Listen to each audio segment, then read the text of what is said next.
This is your Monex Metals Market Update with Mike Maroney.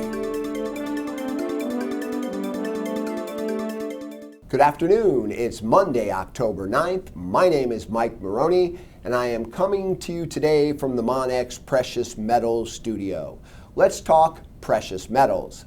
Last week we had some interesting activity as the market pulled back in a big way on Friday, but inevitably closed higher. And what we actually experienced is a very technical signal called a key reversal.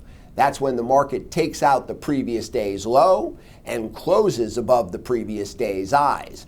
And in many people's eye, that is a signal that the market could be bottoming. And if you look at where we were on September 11th, gold was up around $13.63. It sold all the way down to $12.62 on Friday. Silver was at $18.30. We hit a low of $16.30 on Friday. Palladium was all the way up to $1,000. We traded as low as $9.15, and platinum was around $10.20, and we came all the way down to $9.09. So all the metals went through corrective activity after hitting their highs in early September, and it looks like maybe that correction is over, and we're going to have to wait and see if we can take out resistance a little bit higher than we currently sit. But if we do, this may be a classic sign that the bottom is in. Now, what's causing the metals to move, and what's happening throughout the markets that could act as catalysts as far as silver, gold, platinum, and palladium are concerned?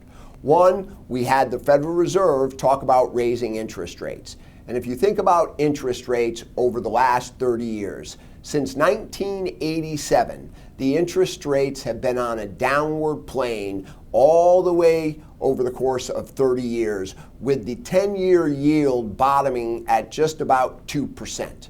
Many people believe we are now at historic lows and the bottom is in, and inevitably there is only one place for interest rates to go, and that's higher.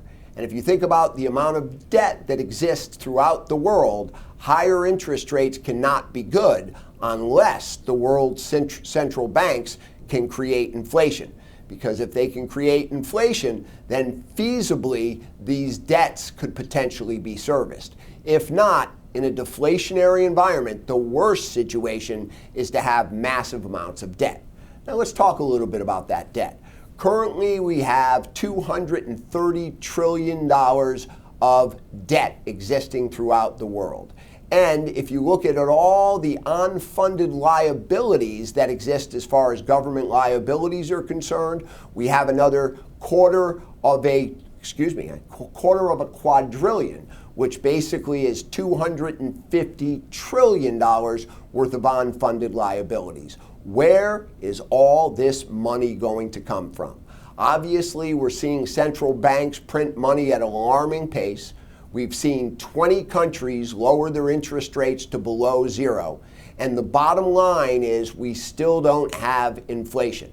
But inflation seems to be starting to pick up. And if the central banks effectively get their wish, and that's create inflation, watch out, because once you let that genie out of the bottle, that's not a genie that you can stuff back in.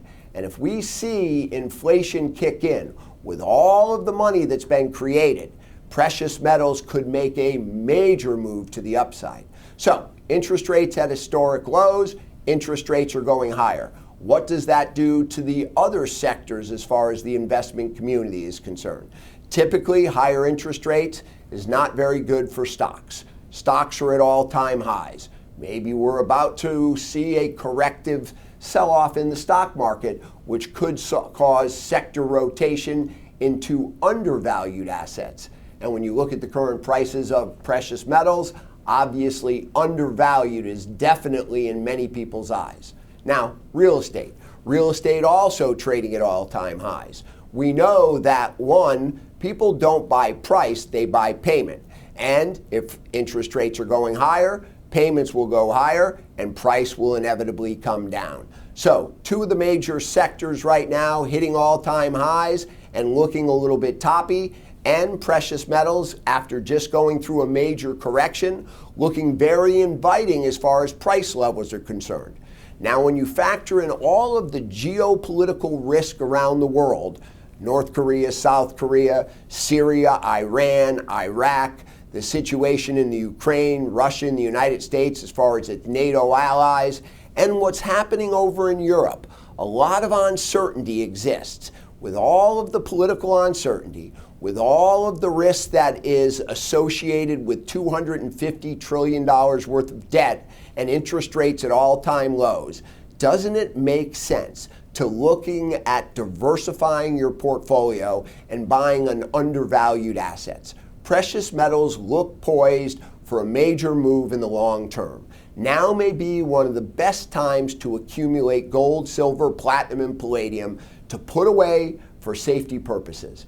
If you buy gold coins, take delivery of them.